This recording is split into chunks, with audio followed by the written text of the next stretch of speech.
and start asking me why he's saved. Yes. Yes. Y'all all right? Come on. Yes. Huh? Maybe because the church is full of people that saying, thank God you got me off drugs, and thank God you got me out of abusive relationships, thank God you brought me out of poverty, and thank God, and everybody's praising God for what he brought them out of, and nobody's stopping to question why he did it. Right. Why did he do it? Damon, I've hung around you for a few years, and you told me about your testimony and where you come from mentally, socially, emotionally, and how things that God has done for you. And now, all these years later, after the military and the secular life and all these things you come through, raising your baby, here you are now. God brings you through all that, gives you a life you didn't plan on having. Am I right? Yes, sir. Here you have a wife that loves you and cares about you and cares about your spirituality and cares about your strength, cares about you as a man, speaks into your life. You got two beautiful little girls. You got a son that any dad should be uber proud of, right? And you never planned that. So when you look back over your life, you start saying, well, God brought me out of this, and God brought me out of that, and God brought me out of this, and God brought me out of that. And it's easy. It'll be easy for you to come to church today, find yourself a purple seat, and wave your hand and say, thank you, Jesus, for all you brought me out of. And we call that praise. Yeah. But maybe the real move is that maybe real praise, the epitome of praise, is not just hallelujah. Right. Come on. Yeah. Thank you, Jesus. Right. Thank you for what you brought me out of. Maybe real praise is, what did you save me to do, to be, to become, to overcome? What did you save me for? Because God, he could have let you die. Yeah. Master builders, let's go deeper. He could have let you die and took you to heaven. Forget hell. Forget hell right now. He could have let you die and took you to heaven. And guess what? No sickness, no disease, no pain. All the stuff we say at people's funerals. Right? No sickness, no pain. Now I'm free. Now, if the plan was to save me and make sure I only went to heaven, why didn't he just take me there? Yes. Right. David, he could have filled me with the Holy Spirit, got me baptized in Jesus' name, confessed his name, that he's my Lord and Savior. Boom, I'm going to heaven. And now I'm on all these streets of gold that they told me about, and pearly gates, and I'm saying what's up to Peter, and all the stuff they tell us. So why did I wake up this morning? I'm going to preach whether y'all want me to or not. Come on. And in fact, my preaching is changing. If y'all notice, I'm not preaching like church. Yeah. I'm preaching kingdom. Yes, you are. And kingdom alone. Yeah. Because when I go down in this ghetto and move into this new building, I'm nobody's pastor anymore. Because church members need coddling. Yeah. Oh, I will preach this church all the way empty, and I'll start all over. If y'all get that mad at me, it's okay. I've been alone before. But what I cannot do, master builders, what I cannot do is support what the church in this nation is becoming. Yes. Come on. Yes. It's becoming big, giant, corporate daycare centers. Yes. Where I can come and talk about all my problems and get counseling for all my problems that I had since I was 12. And then perhaps I go to church long enough, and then perhaps I die, and then maybe I'll go to heaven. And that was God's whole plan. You want me to believe that it was God's plan to wrap himself in a 6'2" body, hang on a cross for $3, leave everything he had in the earth to save me, just so I can go see a pearly gate? I think that I was born with more purpose. Yes. I think that everybody in this building is gonna mess. Oh Jesus! Teach. I think that everybody in this building, I think God had a bigger plan for you than just for you to go to heaven. Yes. Oh, yes. Come on. Yes. And I think the church and us preachers have weakened you because we made you think that as long as you be a good girl and a good boy and go to heaven, you've been a good Christian. Yeah. Right. But Christians are Christians because we're called to change the earth. Yeah. Christians are called Christians because we're called to affect somebody's life. Christians are called Christians not just because you're trying to convert people into Christianity. Come on. Christians are called Christians because there should be something in you that doesn't let you walk past somebody hungry. Yeah. Well, There should be something in you that doesn't let you walk past somebody that doesn't have a shoe on. Yeah. Something in your Christianity should not let you just be a church goer. Yes. Something in you should want to live and die for more. Yeah. This is why I can't be a pastor, because I don't sound like one. I sound like an activist. And if you want a movement, follow me. If you want a church, find another one to go to. Because we've done this for hundreds of years. We've done church for hundreds of years. We've built churches. We've ordained bishops. And the earth is still in trouble. Yeah. come on. Yeah. We built cathedrals. We've had mega churches. We've raised millions in offerings. Yeah. Pastors boast about the money they have. Yeah. They boast about the cars they drive. We come to church and we got a special seating area for the women in white and a certain seating area for the deacons with red bow ties on that day. We got a special seat for the choir. Everybody has a special seat except Jesus. Come on. Everybody got a seat in your church except Jesus. Everybody knows where they're going to sit except Jesus. Jesus has no place. Yeah. My Lord. But everybody else does. You better not sit in the bishop's chair. Come on. Somebody will make sure that you move. Yes. Yes. Oh no, that's where the deacons sit. Oh no, that's Mother Williams' seat right there. So where does the crackhead sit? Right. Come on. If Mother Williams got that side locked down, and deacons got that side, like the elders got that, then surely the crackhead can't sit with the choir, so where do they sit? Who cares about them? Yeah. Right. You know why? Because we have every power in the church, but the power to do something about what we read in our Bible. Yes. As long as we read that we have the power, it's almost like we're okay with not showing it. My Lord. As long as I can boast that I got it, oh, I got Jesus, so I got power. Well, where the heck is it? Yeah. Yeah. Why is your family in shambles? At some point, our Christianity has not crossed over into real life. I believe that many of us live this life like it's a fantasy. Come on. It's a fantasy. It's something, it's more cultural Yeah. than spiritual. Good teaching, sir. That's why so many people upset about, now I don't know how many people are upset, but I know somebody's upset. It's okay. We're not having church on Sunday. Oh.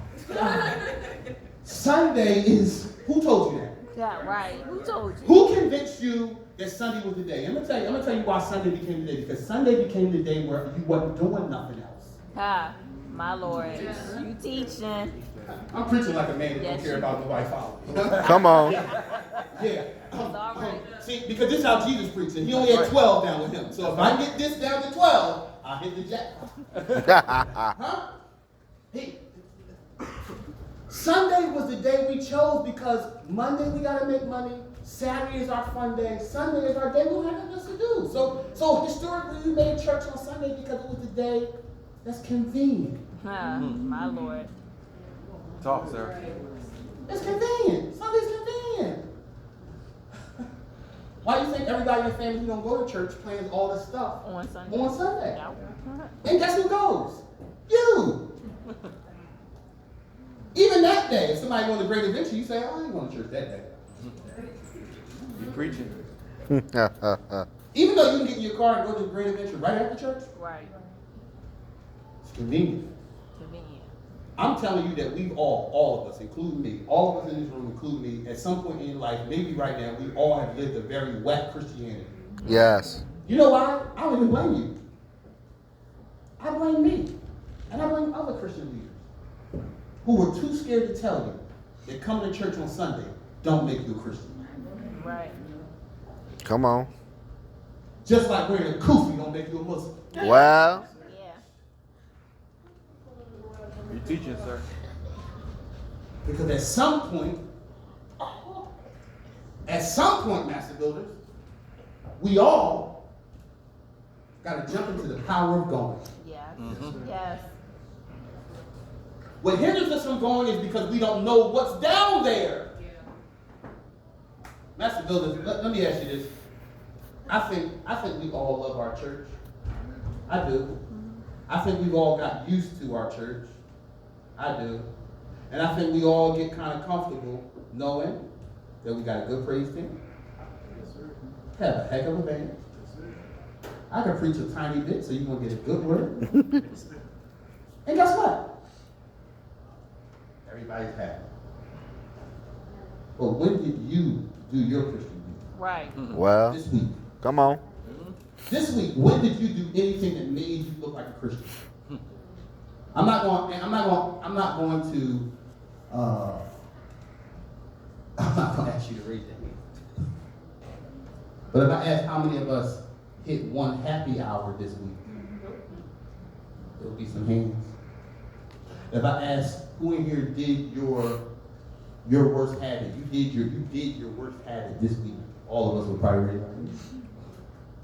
But if I ask what did you do this week that showed and made it very obvious that you're a Christian, I bet you very few would raise our hand, including me. You know why? Because life and life's pressures can make you forget about your primary duty in the world. Yep. Amen. Amen. That's right. Yes. I'm telling you that a Pico bill can make you forget you're a Christian. Oh, yeah. Amen. Amen. You open that bill, you don't really pull it all the way out, you just go. You peek and see what them numbers say. It's always in the right corner. Yeah. Oh, man. In that moment, you ain't thinking about who you had to pray for.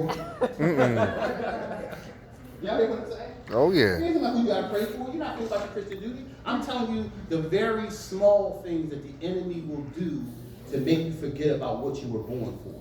Yep. You were not born to figure out how to pay bills. Yeah. Come on. That should not be the whole pressure of life. Yeah. But it becomes it, doesn't it? Yeah. It becomes it all. And then what happens is, the devil loves this, what happens is we pay so much attention to the pressure of life that the only thing Jesus becomes in our life is a bailout plan from the pressures of life. Mm. Right? So Yeah. now I might not have prayed in 6 weeks. But I'm praying now because Pico want 350. Mm. And my kid got a school trip. And I need a bus pass for this week. And I still gotta go food shopping. Mm-hmm. And my baby father ain't paid child support 2 years. And you're telling me that I need to be speaking in tongues right now? Look, I'm worried right now. And the enemy loves it because now our trust is not in God. Yeah. We say, oh, I'm trusting God because I'm asking him for this money. No. You're hoping that God comes through because there's nowhere else to get it from. Right. Yeah. So true. So true. Yeah. You speaking? I know y'all hot with me right now. No. No, we not. It's okay. It's okay because I'm out. I'm out. I'm out. I'm so out of this church. It is a mess. This church world is full of gossiping, frauds. It's full of church people that don't care about nobody but themselves. Mm-hmm. It's full of people that only pray about cars and houses and husbands and wives, and ain't nobody doing nothing Jesus said do. Yes. And we're doing all this in Jesus' name. Yeah. That's fraudulent. Right. Yeah. Teaching. Yeah. That's you can't find nowhere in this Bible that church then look like church now. Yeah. Right. Yeah. Nowhere. You can't find me one scripture that church. You can find me one. You can find me one. One just popped in my mind. The one where they was making a ton of money off poor people. Jesus Yup. came through and tore the whole Tables business. over. And said, this house should be a house of prayer for all people. Yeah. And started tearing pieces of stuff. If I see any church today, that's the church I see. Yeah. Definitely. The one that everybody worried about coming up. Mm. And ain't nobody worried about the work. Jesus never Yes. said do this stuff. He Yeah. never said it. He never said. He never had a choir. Never. Come on. Ain't nothing wrong with singers. But why we not singing on the corner somewhere? Yes. Yes. He never said no. I think all these are gifts from God, but why are they confounded to a house? Yes. Yeah. Teaching. Yeah. Yeah. Why can't a hairdresser say, Lord, I want to start my own business. Okay, Lord, bless it with my own business. Okay, I got my business and I'm making this amount of money. Okay, Lord, now I want to start another business where I can do poor women's hair for free. Yes. Yeah. Who's praying that prayer? Nobody. Who's praying? Dang, who's praying that prayer? Everybody's praying for a successful business. Who's praying for enough money and enough in their business where they can do what they love for people who can't afford? My Yeah. Lord, yes. Who's building the grocery store where people can shop without My money? Lord. The Yeah. Bible tells us that exists. That's right. The Bible says that there should be a day where the people can come. God was setting it up where people can come shop without money. Yeah. I like the word. I want y'all to break it all the way down. I like the word shop. I like the word shop without money. 'Cause you know what we do when we give out to poor people? Throw a whole bunch of dumb stuff in the box and y'all go through that trash. Yeah. Yeah. Yeah. Oh, there's a few cans. We don't know how old they are. You're hungry. He said people can shop with us. Shop. Right. Yep. Anybody went shopping with him last week? Mm-hmm. You walked around and looked at what you wanted. Yeah. You walked around and just clothes, you checked the sizes, and everything was in order. Everything was beautiful. Because just because I don't have nothing, Doesn't mean. mean I should get treated like I'm Right. nothing. Right. Exactly. Master Builders, where is God's church? Yeah. Where? That's a good question. Where's God's church? Where's God? Because I'm really gonna mess y'all up with this one. God's church is not even about avoiding sin. Come on. Yes. Yes. Yeah, That's yeah. another thing that takes up too much time in our Christianity. Oh doesn't yes. it? Yes, it It does. takes a lot of time. I'm gonna do a hand check now. How many people here just trying to do right takes up a lot of time in your Christianity? Oh yeah. Oh yeah. Yep. Sure And does. guess what? It takes so much time trying to be a good boy or a good girl. Guess what you're not doing? Not Being doing a the work. Christian. Yes. Yes. And we say, oh, I didn't do nothing bad this week. I was a good Christian. And Jesus is like, really? You were? You really are a good Christian this week?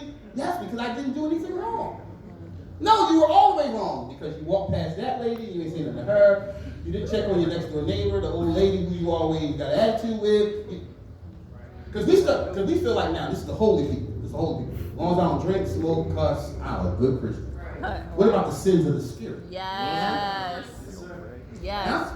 All the ones they told us not to do, don't have sex, don't da. All those were sins of the flesh. Yes. Nobody told us about sins of the spirit. Yes. Come on. Yep. Right? So I ain't had sex, I ain't do no dope, I had a good attitude all week, but guess what?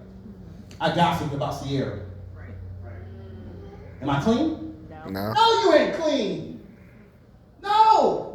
You know why? Because it takes a day, Master Builders, where we have to get to a place where we realize that the Christian life is not really hard. It's really fun when you're really doing it. Yes. Right. Oh right. yes. Right.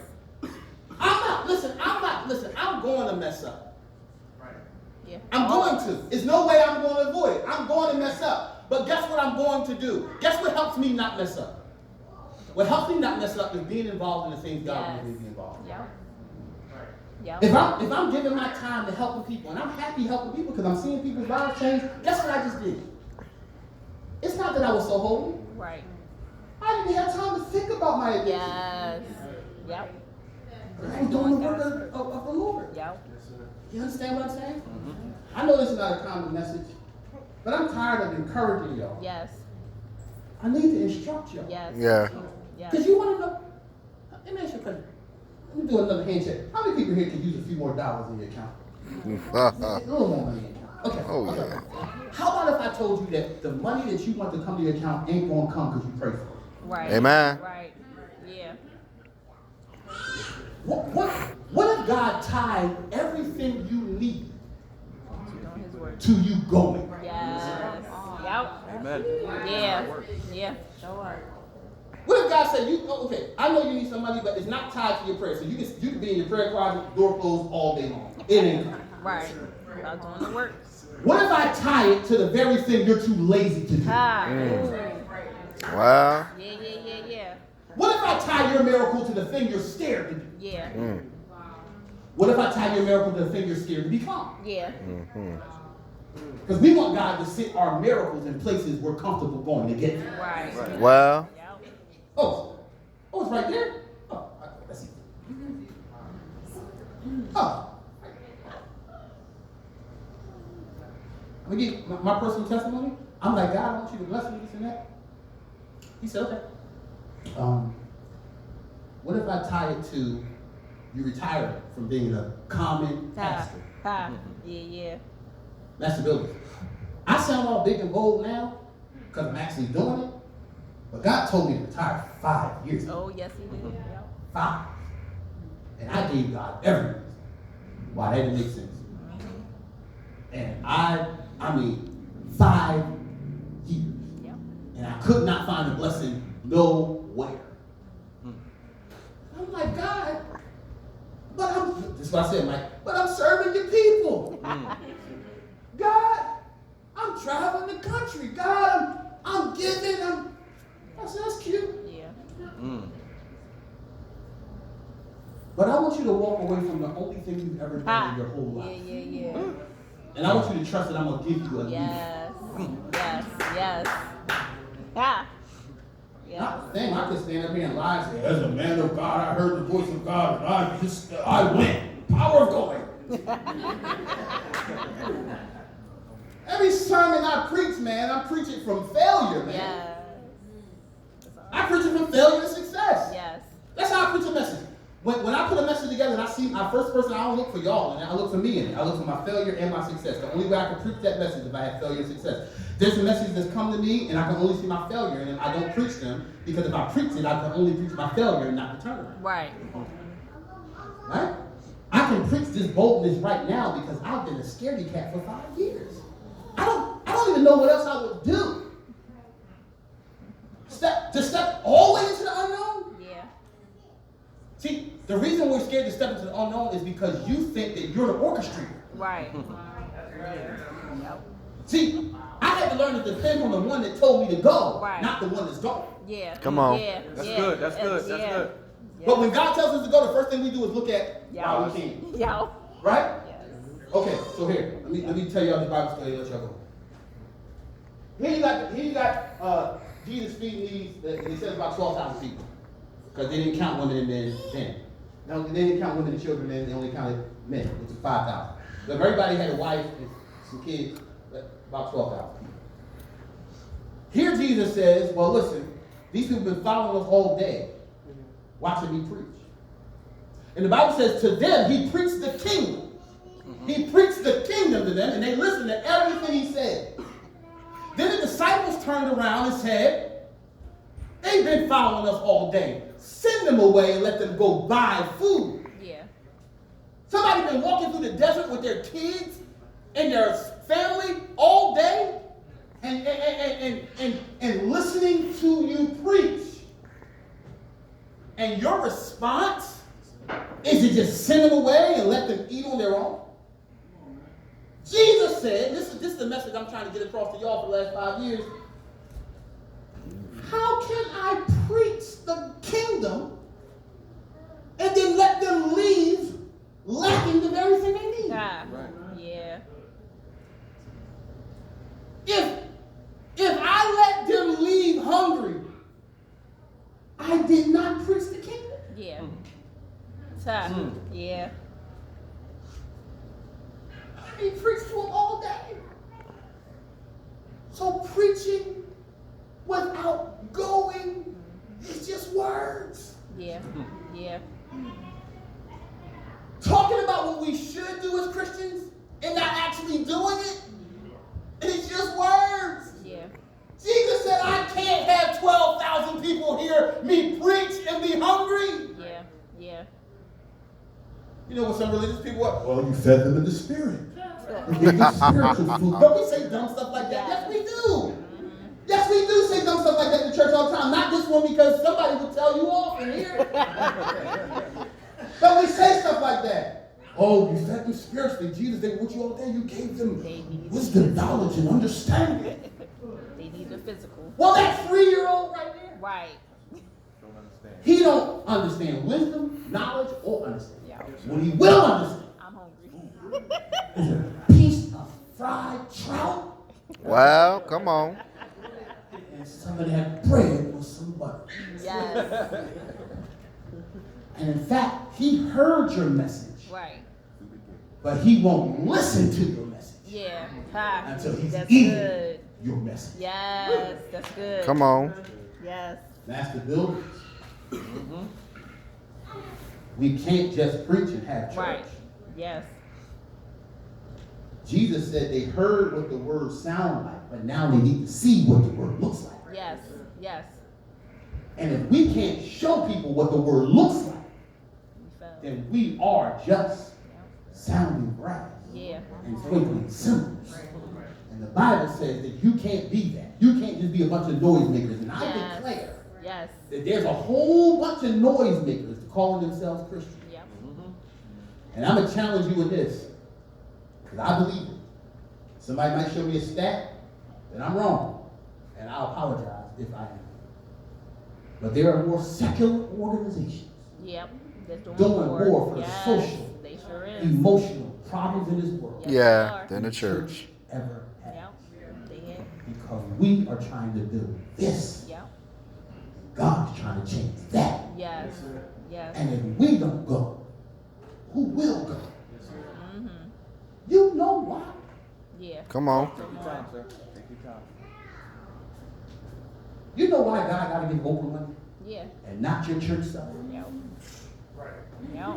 Because just this week, she wrote somebody a check for $500,000 to help a public school. He walked away. You know why God got to give Tony Robbins money? Yep. Because we won't do the work. Doing best. See, this is the thing. The work exists no matter who wants to do it. See, the work don't go back to God. Right.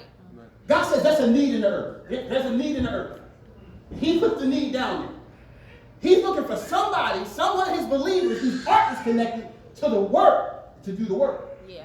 Yeah. But if I'm a Christian and all I'm trying to do is be a bishop and then an apostle, Right. and I'm trying to just make sure that my ring is always shining, Right. huh? And my hair is cut because I'm about to be on the Word Network, then I'm out. how does God's purposes get done? Yeah. Yeah. Good point. Yes. I'm trying to wrap this message up. Take your time. Take your time, Bishop. Yeah. Jesus said, sit them down. Don't send them away. Sit them down. Don't send them away. And they said they saw a little lad over there with a few pieces of fish and loaves, and they said, Jesus, come here. Took the lad's lunch. Blessed it. Broke it. It was 2 fish. 5 loaves. Say it with me. 2 fish. 2 fish, 5. 5 loaves. That's not enough. No. Can we just admit that? It's not enough. Oh, And I'm yeah. not trying to trick you into, because y'all know later on Jesus did feed everybody, so I'm not trying to trick you into this I have moment. No. That's just flat out not enough. Yeah. Who was the miracle worker here? Jesus.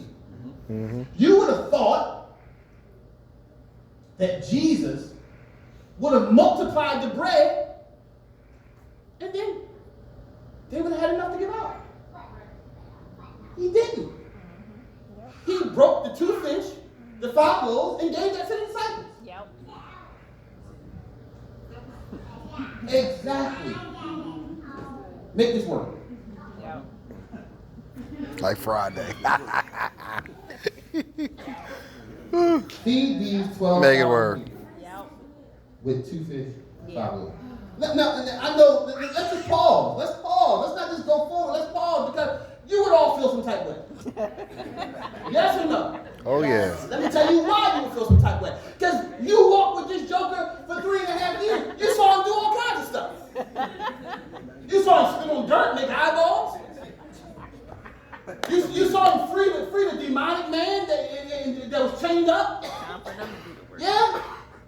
take a wild donkey who nobody never rode and rode him comfortably.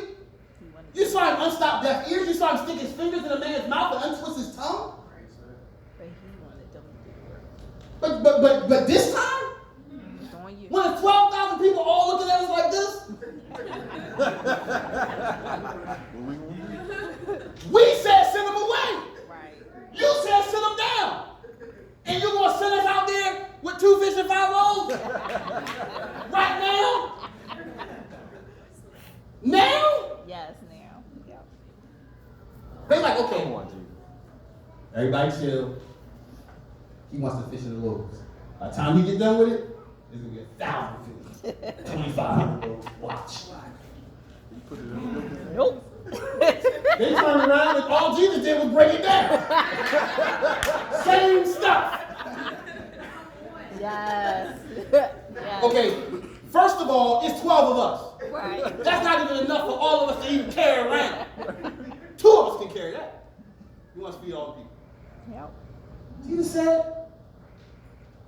Go. go. Go. Yep. Yes. Yeah. I don't play along with y'all anymore. Go. Yep. Time to go. I know you don't understand it. I know it seems stupid. Let's be real, because I know some of y'all so scared of God that y'all won't really say how sometimes the stuff he makes you feel. I'm not scared of God. Because I done told God off before and he Oh, didn't kill me. yes. Yes. Come on. It don't make sense. Yep. Yep. It's not enough. Yep. You're scared because your need is bigger than your provision. Yep. You talking. You don't want to be embarrassed right now. Yeah. That's right. Mm-hmm. Every time I get ready to go feed them, I look at what I had compared to what I got to do. Yep. Oh yeah. And ultimately, this is for the black community. I'm about to play myself. Yeah. And Jesus is going to let me. And I'm his disciple. The whole ministry is about to go down. So the 12,000 people get played. Right. This ain't gonna be good. You have to find another Jesus. Because they're not letting this one go. If I was one of the disciples, after he handed me that little fish and 5 loaves, I'd have turned around and said, Jesus, Yeah. I understand. I didn't even understand that you're the man. Okay, do you want to think about this one again? Oh yeah. Now I know all of us are different, so some of y'all would have been like, oh, I'm just gonna go.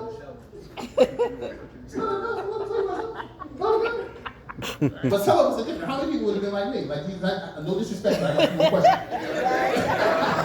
This ain't gonna work. This is not for me. I don't know what they about to eat. Yes. The Bible says that as they gave out bread, Yep. it wouldn't run out. Yep. As they went,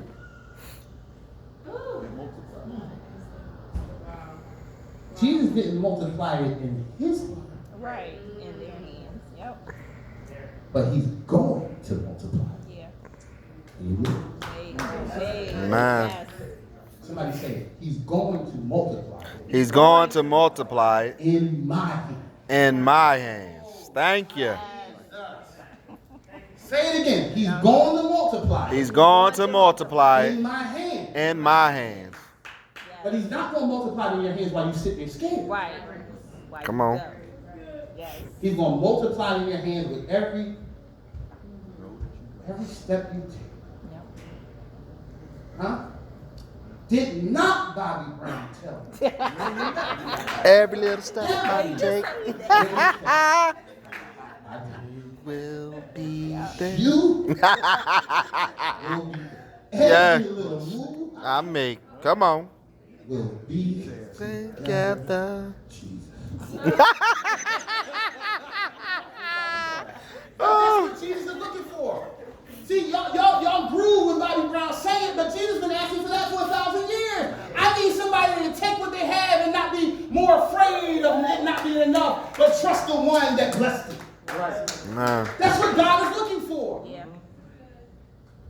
Master Builders, yes, I have a push to walk away from senior pastoring because I know that there's multiplication out there. Yes. Yes, it is. I don't have a problem with pastors. Some people are called to pastor and be in one place for 100 years until they die with the microphone in their hand. That's their calling. Mine is for all them ignored people Yeah. Yeah. who people won't even talk to. Yes. Y'all all right? Oh, yeah. Amen. I have 2 more minutes in my own church. Take I your know time, that was take your a time. constructed message. I know, but it was true. I was watching YouTube the other day, and one of my favorite rappers when I was a kid was a Philly rapper named Oskino. Yeah. And so Yeah, that's he us. put out something the other day telling his life story. And so I'm listening to all the parts of it. And he was talking about the neighborhood he's from, which is right here. Oskino's probably my age, maybe a little younger. But his neighborhood, what it was when he was 10, is what it is now.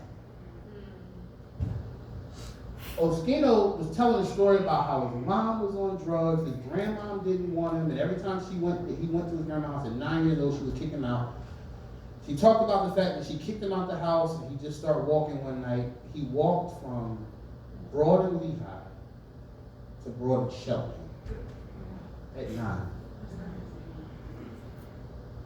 And couldn't figure out where he was, what was going on. His whole life was like that. Vision Quest, all these things. Right? Now, in some church today, it's some 10-year-old. If somebody put a suit and a tie on, he sits with the deacons. Or they trying to make him a preacher, so on first Sunday or Children's Sunday, he gets up there and says his little message, and they go, oh. But everybody's invested in this one Yeah. with the suit on. But nobody's invested in the kid that's walking from Broad to Lehigh Yeah. to Broad to Shelton here, because the only person that was supposed to take care of him put him out. Yeah. Mm. So the church sits back and we invest in this 10-year-old who we're trying to make a prodigy preacher. And we leave it up to the YMCA, or DHS, Red Cross, anybody else to take care of it. So what do we do? Yep. Nothing. We're birthing more religious people Yep. that understand the church but not the work of the church in the world. Come Let me on. say it again. We're raising up religious people that understand the church but not the church's work in the world. Yeah. This kid, if he comes out the right church, with the right leadership, with the right resources, he'll be $1 billion preacher. And guess who he'll care about? Nobody.